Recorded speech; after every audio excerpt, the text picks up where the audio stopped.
Un Crónicas de San Borondón muy especial, el de esta noche. Ya lo anticipamos en los contenidos, en el avance, en la cabecera de nuestro tiempo de radio, y ahora van a comprender ustedes otro de los motivos por los que este Crónicas es para coleccionistas y es tan especial, tan cercano. Recibimos aquí en nuestros estudios a alguien que, francamente, no sé si puede ser un mérito o no, pero ha tenido la capacidad de sorprendernos. Y uno que está de vuelta de tantas cosas y al que le queda tantas cosas por vivir, y hay tantas cosas que nos pueden sorprender, de vez en cuando tropezarnos con individuos, con personajes, con seres como él, pues la verdad es que hasta cierto punto nos reconforta y nos reivindica en nuestra curiosidad, en nuestro interés, en nuestra necesidad de seguir indagando en estas cuestiones que llamamos misteriosas y para las que en ocasiones necesitamos casi pruebas de fe, ¿no? Hace un año nos sorprendió y hace unos días nos volvió a sorprender. Miquel Lizarralde, amigo, buenas noches. Hola, buenas noches. Bueno, ya sabes, un auténtico placer, ¿no?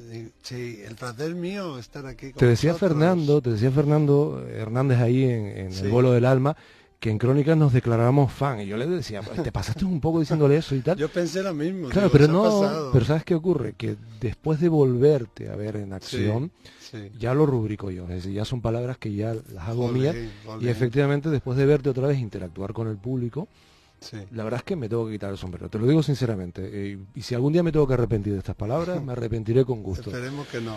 pero Te agradezco enormemente y a Crónicas de San Borondón.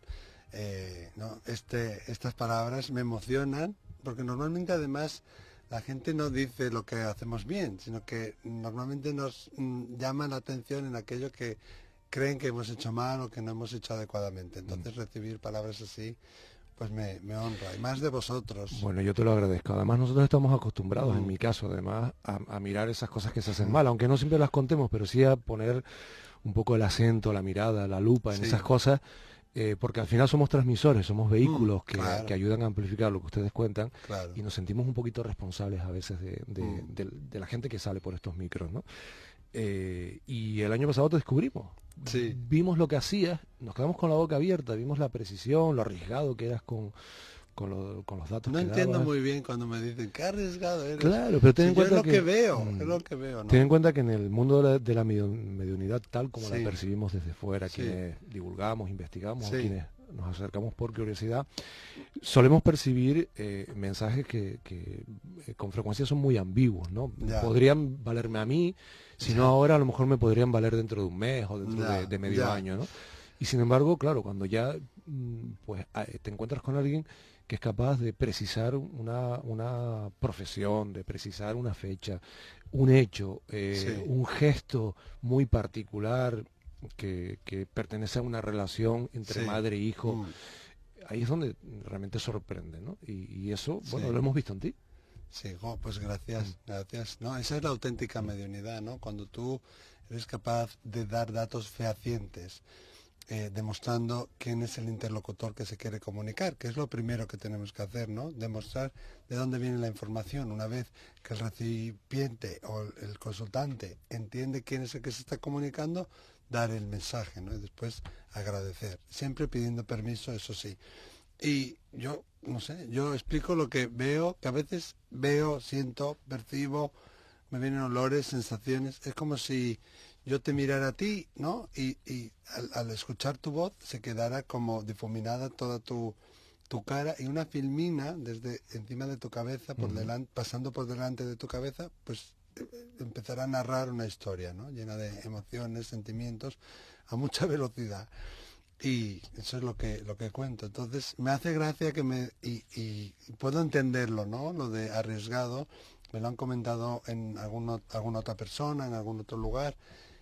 Para mí no es arriesgado porque es lo que veo, lo que percibo. Sí que a veces pasa que la persona no tiene datos sobre su familia, ¿no? No conoce a sus familiares, o son de otro país, o hay un secreto familiar, y quizá en ese momento no lo entienda, ¿no? Pero después, y eso es la auténtica mediunidad, cuando lo investigas, pues Ese es otro sale, detalle, ese es otro sale. detalle que te distingue. Recuerdo haberte preguntado y ahora te vuelvo a formular Sí. la misma pregunta, ¿no? Se te habrá dado el caso que puede resultar en apariencia embarazoso, si se da públicamente, Sí, de alguien a quien le estás dando información y no te asiente con nada, es decir, ya. donde no encuentran nada que le resulte familiar, coincidente. Claro, ahí tú sigues, o sea, digamos, estás enchufado y sigues dando Te sigo. información. Bueno, pueden pasar dos cosas que a veces pasa, ¿no? Cuando hay un evento que está muy encima de la persona los unos de los otros, pues puede pasar que se mezcle un poco la información. Por eso tenemos que empezar dando pruebas de tengo a esta persona de este sexo que murió de esta manera, algo que sea inconfundible. Y una vez que tienen el reconocimiento, pasar, y no antes, al mensaje, ¿no? Entonces a veces pasa que se mezclan ahí las energías, ¿no? Pero bueno, eso se corrige rápido. Sí que pasa a veces lo que dices tú, no quizá que no entiendan nada de lo que les estás comentando. Hay cosas que algunas cosas le cuadran, pero la mayoría de las cosas no les cuadran, ¿no? Y yo, si realmente lo veo y lo percibo y sé realmente que viene de la fuente, pues y no tengo esa sensación de que quizá pueda ser de otra persona, porque todo va lleno de sensaciones. Yo sigo dando el mensaje. Muchas veces más tarde verifican que sí, ¿no? Pero luego que sí fue así, que sí existió. Pero luego tenemos robamensajes oficiales, ¿no? Entre A el ver, público. cuéntame eso, cuéntame Sí, eso. que todo el mundo nos gusta que nos den un mensaje, ¿no? Todo el mundo queremos que nos digan algo de nuestros seres queridos. Entonces siempre hay alguien alrededor que dice, bueno, aquello que dijiste exactamente no, pero hay muchas cosas que a mí sí me cuadran, ¿no? Yo no tengo un hijo que murió en un accidente de moto, pero sí tengo un sobrino que lo atropelló un tren. Digo, no, No, señora o señor o lo que sea, no es lo mismo. Pero tenemos tanta necesidad de recibir el mensaje, tanta necesidad de saber que siguen ahí, que queremos hacer cuadrar el puzzle que no encaja. Eso tenemos que tener nosotros, desde luego, la integridad y también la formación para saber discernirlo, ¿no? Por eso hay unas pautas que siempre seguimos, ¿no? Que son dar permiso, dar las pruebas, mensaje y agradecimiento. Tú insistes mucho en la voz, ¿no? En la necesidad Sí, de, primero, que te autoricen, sí, ¿no? Es decir, que sí, que acepten recibir un mensaje, claro, pero pides permiso incluso hasta para poder tocar a una persona, sí, es decir, todo claro. esto. Bueno, en España lamentablemente hay un vacío legal. Ujú. Yo me formé en Quebec y en Inglaterra, donde está muy regulado por la ley. Hay unas leyes muy rigurosas. Entonces, como Pero está regulada la mediunidad. sí, en Inglaterra desde más o menos desde 1901, pero ya en serio desde Oye, 1953. Miguel, pero ¿qué es lo que se regula? Es decir, ¿usted solo puede hablar con un espíritu al día? ¿O cómo No, es esto? no. ¿Qué se regula? Pues se regula, pues eso, pues si le vas a tocar tienes que pedirle Ah, bien, permiso, vale. no invadir, Ujú. pues si vas a hacer sanación, por ejemplo en Quebec, si tú vas a hacer, yo si fuera maestro de Reiki, que no lo soy, Ujú. pues si fuera maestro de Reiki podría enseñar Reiki, pero yo en Quebec no puedo hacer terapias de Reiki a menos que sea enfermero, auxiliar de enfermería, médico, psicólogo o psiquiatra. Por muy medio O y por muy masajista, maestro que sea. eso es, o masajista. Ujú. Tienes que tener una licencia. Entonces, en España no hay una legislación. Yo sigo todo aquello con lo que fui entrenado, con lo que crecí en la mediunidad. Y bueno, y sí tienes que hacerlo, pedir permiso. Si yo a ti te doy un mensaje, una de las primeras máximas que nos enseñan es no dar mensajes a aquellos que no lo han pedido, porque yo no tengo ningún derecho a ir de salvador de tu vida. Tú tienes aquí tu libre albedrío, tu propio proceso, y yo no puedo interferir en ello. Por mucho que yo vea que te estás ahogando, hasta que tú no tengas la necesidad de pedir auxilio, no lo vas a ver, y además si yo voy a darte esa ayuda seguramente me la vas a rechazar. Entonces yo no puedo interferir en el proceso personal de la persona, y es muy importante pedir el permiso para saber si realmente tenemos el derecho de tocar los corazones, porque lo que hacemos es tocar los corazones de la gente que normalmente están muy abiertos y están muy vulnerables, ¿no? También es tu caso, Miquel, y el de algunos otros medios, o por lo menos eso Sí, es lo que van contando, el afirmar que en la infancia, sí, cuando descubren sus habilidades, se llevan una sorpresa al descubrir que los demás no las tienen, es decir, sí, como que es algo natural. Da la sensación de que el que no sigue el camino de la mediunidad, es decir, el que realmente al final no se da cuenta de la normalidad, lo sí, canaliza, al final acaba mal y no lo cuenta, es decir, ha tenido mala experiencia, pero los que se sí. dedican sí que suelen decir, bueno, esto lo vivía con cierta naturalidad, Ah. es decir, era algo raro, pero con cierta naturalidad. Hombre, yo tuve mi Mm. época mala también, ¿eh? Ahí desde los 15, 16 hasta los 20. Bueno, y yo a esa edad también, ¿eh? Pero por otro motivo. No, yo, fíjate, pero me escudé en el tarot. Aprendí a leer la baraja española con 14 años y luego con 16 el tarot. Pero tuve unas experiencias negativas o duras, ¿no? Donde predije una serie de muertes en mi familia y un incendio. Bueno, las personas que lo recibieron no lo recibieron bien.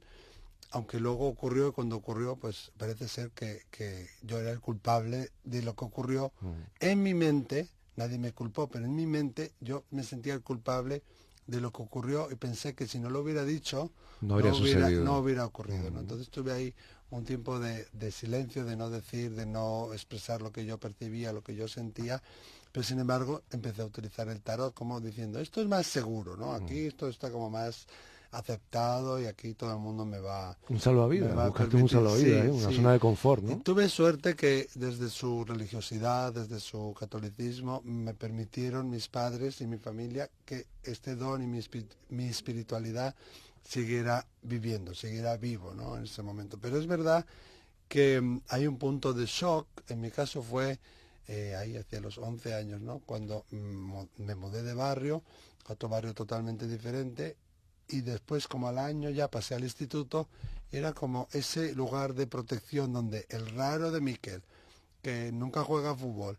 y siempre está haciendo cosas raras y diciendo cosas raras, pues de repente, y está muy protegido porque es normal y siempre lo ha hecho, de repente pasa como a la selva, donde nadie le entiende y todo el mundo piensa que es un bicho raro y un tal y que cual. Y bueno, pues empiezas como a no decirlo. Y es la cosa esa de la adolescencia de querer encajar. Pero Claro. Yo tenía muy claro desde toda mi vida que yo quería hacer una labor humanitaria, ayudar al mundo. Lo he contado creo que aquí también en varias ocasiones, ¿no? Mi madre tenía un tío, un hermano de mi abuelo jesuita, que bueno, en Roma era un personaje muy importante, ayudaba tanto a las víctimas de nazis, de Mussolini, de Franco, en fin, ayudaba a todo el mundo, hablaba 7 idiomas y yo quería ser jesuita de niño, ¿no? Y me preguntaron, ¿has sentido la llamada? Y le dije, pues sí. ¿Y por qué quieres ser jesuita? Y yo le dije, bueno, quiero ser jesuita para hablar 7 idiomas como tú y ayudar a gente de todo el mundo, ¿no? Pero luego ahí me dijeron que mi pastor alemán no podía ir al convento conmigo. Entonces dije que no Sí. iba a ser más Ahí se jesuita, te fue la ¿no? vocación, ¿no? Sí, y el tío de mi madre jesuita, que murió con 99 años y 11 meses, cuando ya era bastante mayor, me dijo, un día, de otra manera, ayudarás a la humanidad, ¿no? Oye. Y entonces fue como en el momento justo que estoy por tirar la toalla, porque él murió cuando yo tenía 20 y pocos años, en el momento justo en el que voy a tirar la toalla, es como una señal del cielo, ¿no? Y esas palabras, ese mensaje me dijo, pues esta es mi misión, no tengo por qué ser sacerdote para llevarla a cabo, ¿no? Claro, es la espiritualidad que yo conocía, en ese momento es lo que yo tenía a mano, ¿no? Ahí empecé a estudiar el libro de los muertos de los tibetanos y tal, a empezar a estudiar el budismo, al poco ya me secuestró Marilyn, que fue un secuestro deseable, en ¿no? toda regla, sí. Bueno, esta conversación se está emitiendo un 28 de octubre, estamos en los días, en la antesala de unos días muy Sí, especiales, sí. en los que curiosamente nos acercamos algo más a la muerte y se visibiliza una paradoja, ¿no? Es decir, Sí. por un lado vivimos con miedo a la muerte, Ya, pero anhelamos el contacto con los que se han claro. marchado. Y Además, hemos fijado en el ciclo anual ciertas fechas para que ese Sí. reencuentro se facilite, me ¿no? parece que la tierra se eleva y el cielo desciende y los dos ¿Y esto mundos cómo se lo encuentran. perciben los medios? ¿Realmente hay una razón de ser de esta fecha o esto es una construcción cultural que funciona un poco aquí en Occidente a nivel emocional, pero Ahora que no? me has pillado porque tiene una base muy rural, iba a decir, no cultural, sino de las tribus paganas. De lo ancestral, los de la herencia ancestros. antigua. Sí. Y el Papa, pero no me acuerdo cuál, tenía un nombre así pintoresco, lo incorporó y dijo, bueno, esta gente la vamos a perder, esta gente va a dejar de venir aquí a nuestros oficios y a nuestros rituales, vamos a incorporar su ritual dentro del nuestro. Bueno, ¿no? Los celtas hablan de esto, ¿no? La fiesta de Beltán y todo esto, sí, ¿no? pero se incluye en esta cultura de Occidente por uno de los papas, que ahora no recuerdo cuál es. Pero sí ocurre, como digamos, que no es que los vórtices del mundo se abran, en mi opinión, como medium, desde luego, ¿no? Que se dice que los dos mundos están más cerca que nunca. Es más bien que estamos más predispuestos a estar dispuestos, ¿no? Vale. Estamos más sensibles a lo que pueda venir. Más receptivos. Es como en carnaval, ¿no? Abiertos. Tú puedes disfrazarte y hacer locuras, entonces como que en esta fecha se permite el contacto con los que ya no están en este mundo, pero en realidad yo le diría a todas las personas que es un día más lleno de misticismo, lleno de carga emocional, lleno de gran espiritualidad, pero es uno de los días de esos 365 que podemos, como cualquier otro, hacer también contacto mediúmnico, ¿no? Oye, Miquel, desde tu experiencia, este tipo de costumbres que tenemos y una especie como de impulso, ¿no? De encenderles velas, de llevarles flores. Sí. ¿Esto tiene más que ver con nosotros que con ellos? ¿O esto realmente a ellos les puede aportar algo? Son las dos cosas, ¿no? Para una persona que ha tenido una gran pérdida, el poder tener un lugar donde está el cuerpo, donde están los restos, sea cual sea la forma de esos restos, donde puede ir a llorarles, donde les puede hablar, donde les puede depositar unas flores, ¿no? En el cementerio o en la urna, es parte de un ritual, les ayuda a hacer más llevadero el duelo, en algunos casos a superar el duelo, y es parte de ese proceso. De alguna manera necesitamos, como seres humanos, tener un lugar físico para conectar con ellos, para adorarles. Yo, por ejemplo, tengo un hermano que se fue al cielo, y yo creo que una vez he ido al cementerio acompañándole, miento, 2 veces, el día que fue enterrado y otro día a acompañarle a mis padres y a mi familia. Yo hablo con él muchísimo, se me presenta en mi coche muchas veces porque era muy maniático de la conducción, me avisa de accidentes. Bueno, pero también tú tienes ciertas manchas en tu historial de conductor, ¿no? Sí, con lo cual les conviene. Por eso, sí. ¿Cómo sabes tú eso? Una vez me lo contaste. No, yo no tengo guía. Por lo menos que me hablen con claridad. No tienes guía, no, pero que me hablen con claridad, que yo les entienda, no. Eso es otra cosa. Y entonces yo tengo un árbol que él quiso plantar en un lugar especial que estaba en un tiesto y no lo pudo plantar. Yo lo hice por él después de fallecer él, y yo, no el Día de los Muertos ni Navidad ni nada, yo el día de su cumpleaños voy allá, estoy con él, le pongo unos inciensos, unas velas y tal, y estoy conectado a él. Ahora, las velas blancas y el ritual que hacemos con velas, eso sí es muy importante para el alma, sobre todo los 3 días anteriores a que pare el corazón y sea la muerte ya oficial, y los 3 días posteriores, ¿no?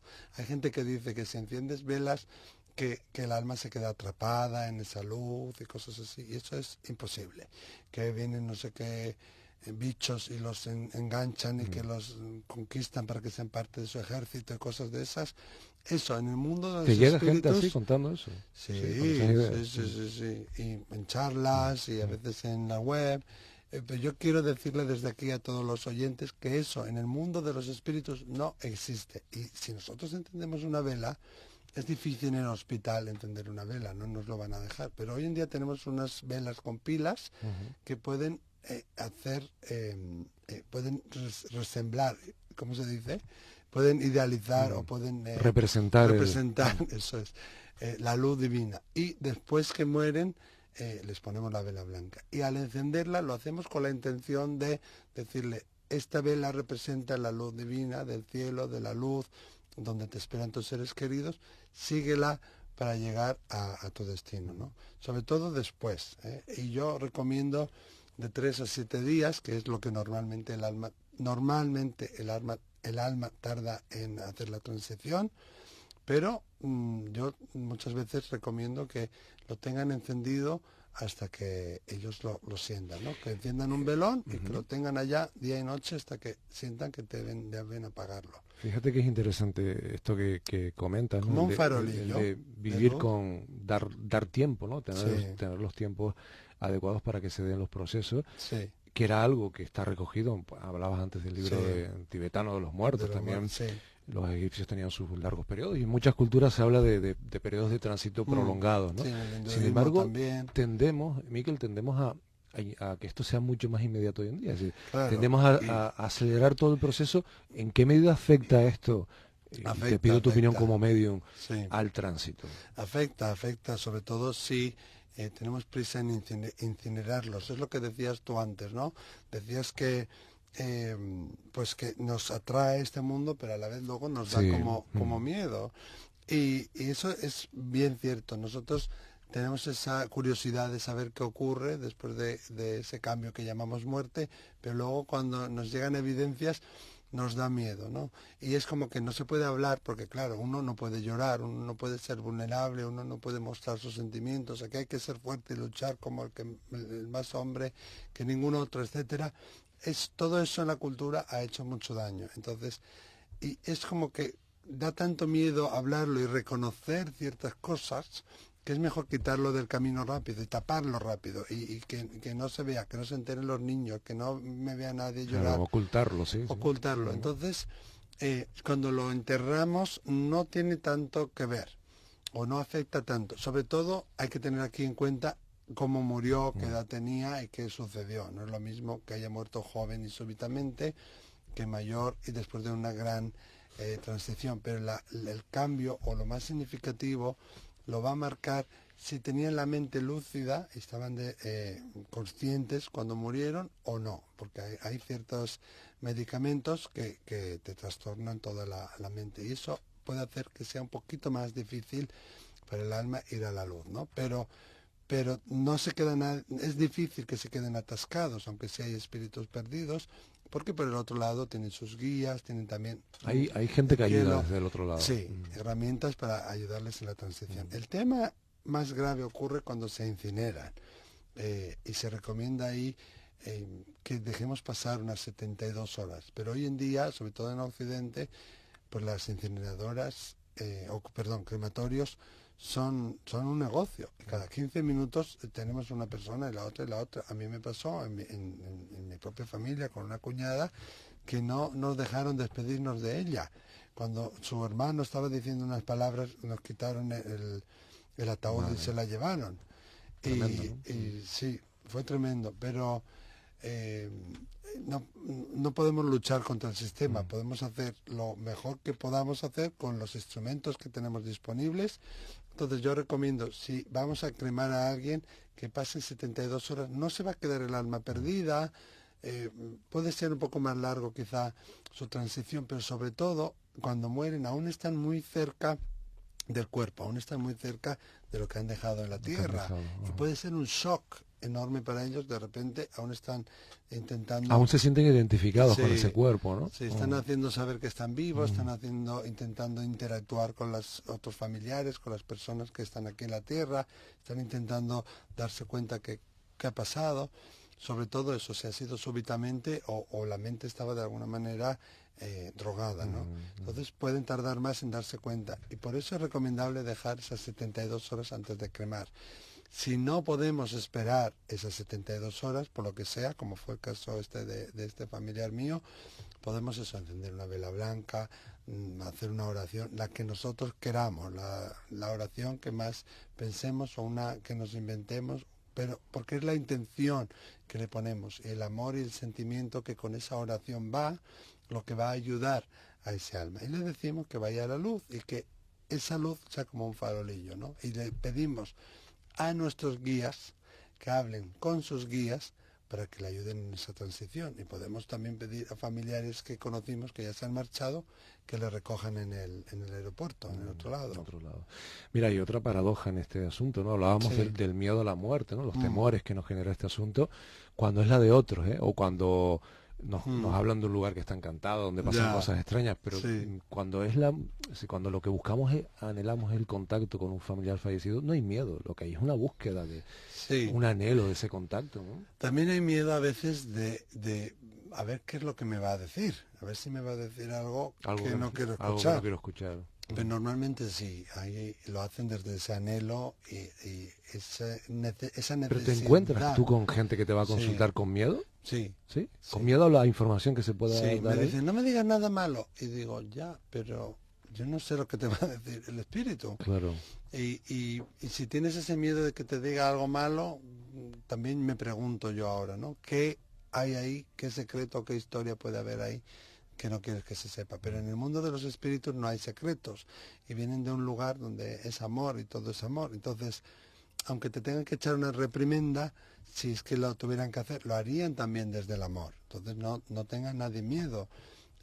Pero sí, normalmente vienen desde ese punto de vista, desde esa búsqueda de amor, y ocurre de hecho cuando reciben los mensajes, una liberación enorme, ¿no? De su corazón, de la pena, de la tristeza, una seguridad de saber que están bien, de saber dónde están, que eso Es no que es se balsámico, puede, es sí, terapéutico, sí, eso está clarísimo. muy, Y de hecho, desde el ámbito de médicos, del ámbito mm, psicológico, pues no se ve con malos ojos el efecto que tiene la mediunidad, claro, claro. aunque a lo mejor no se esté de acuerdo en el fondo Ahí o en está. lo que pueda estar De detrás, hecho, ¿no? a mí me llaman de dos grandes asociaciones de ayuda en el duelo, pérdidas y traumas de España, una en Ujú, Madrid y la otra en la zona de Levante.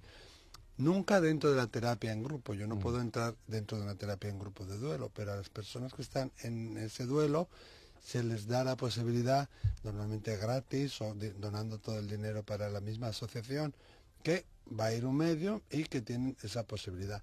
Yo recomiendo de todas maneras, antes de venir a consulta, que dejemos pasar 6 meses, ¿no? ujú.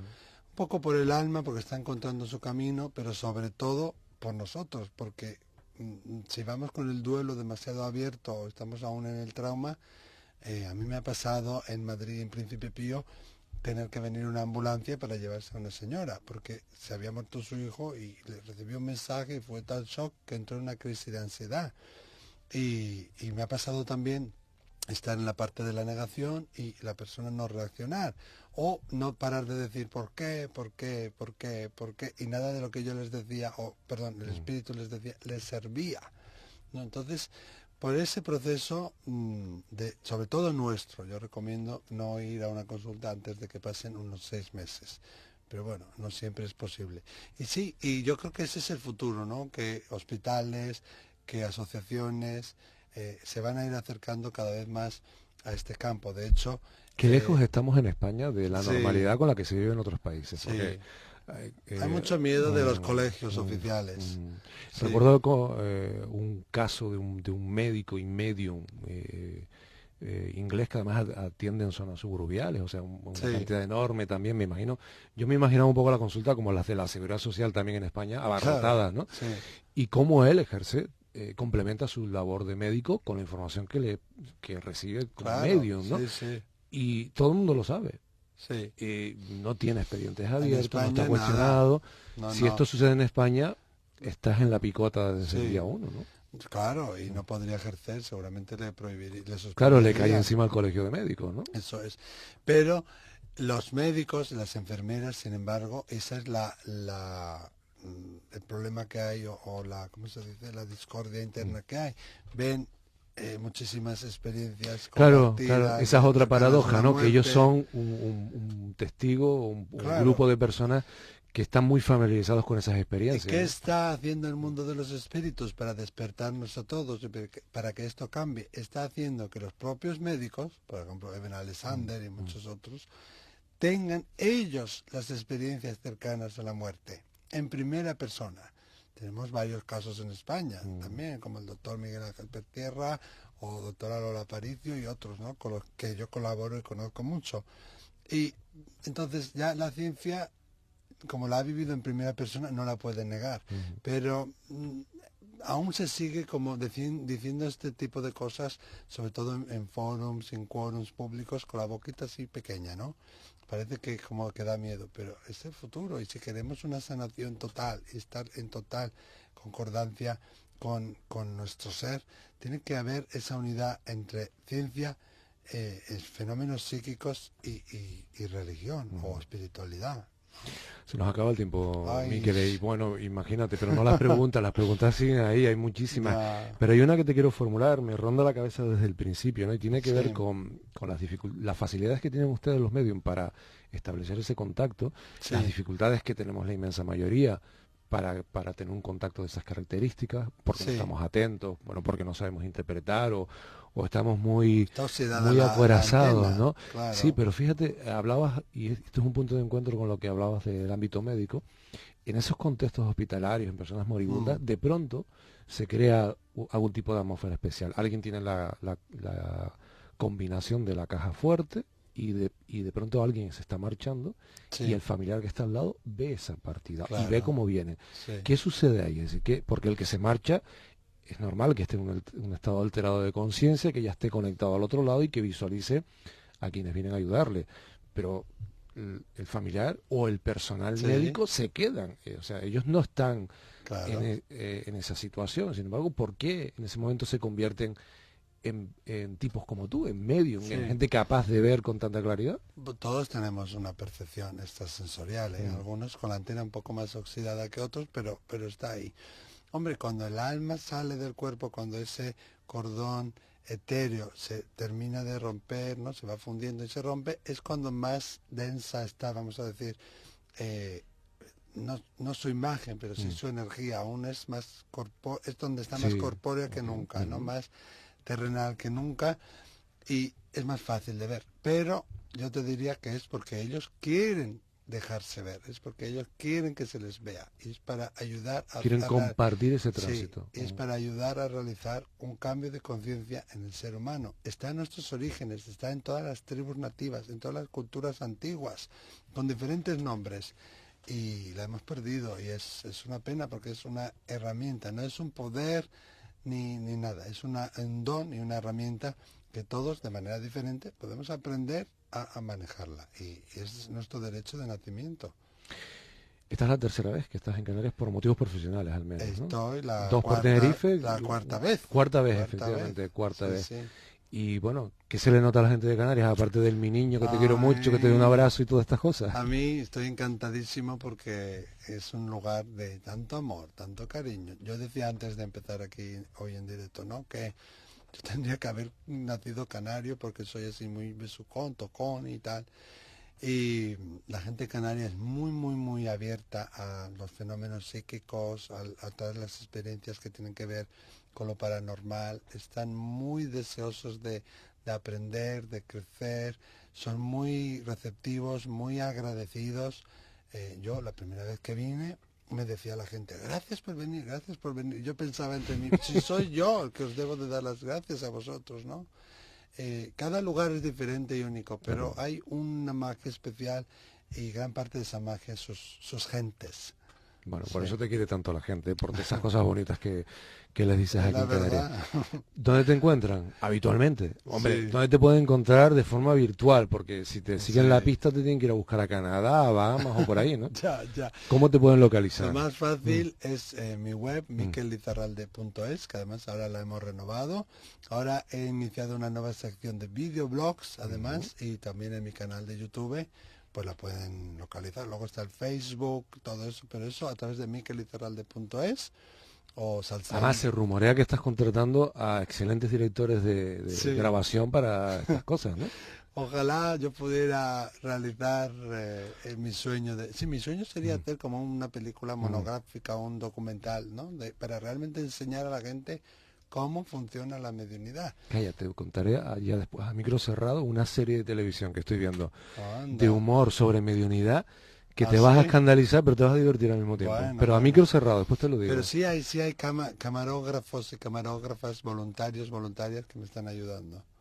Algunos Sí. con más éxito que otros. Eso Pero es. bueno, el resultado es aceptable, ¿no? En los videoblogs lo pueden ver. Miquel, un fuerte abrazo, de verdad. Gracias por venirte a Crónica Igualmente. de San Borondón y por convertir este ratito de radio en algo bastante más especial. ¿vale? Bueno, Un fuerte muchísimas abrazo. gracias, un placer.